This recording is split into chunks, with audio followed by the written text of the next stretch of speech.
What's up everyone? Welcome to the video. Today we're going to take a look at how to change the battery in this Nissan Smart Key remote fob. So this Nissan key fob is going to use replacement battery CR2032, and I'll put a link in the description box of this video to where you can purchase these batteries if you're in need. The other thing I'm going to be using is a small flathead screwdriver. So the first thing we want to do is remove the emergency key that's in the bottom of the key fob. That's done by pressing this release on the back that my thumb's on, and then the emergency key will slide out like that.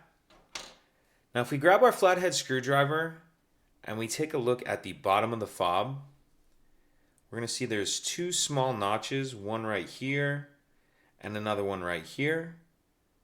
What I'm going to do is put my screwdriver in that notch like that and then just twist it. Come over to this side and do the same thing, put it in there and twist.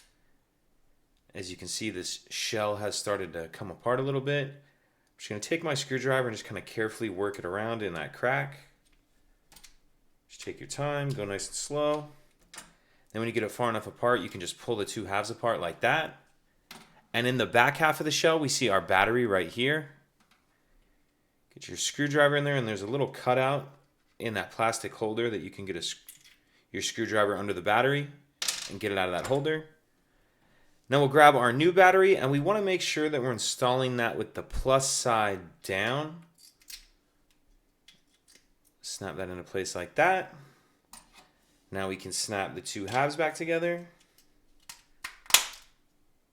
We'll put our emergency key back in, and that's it.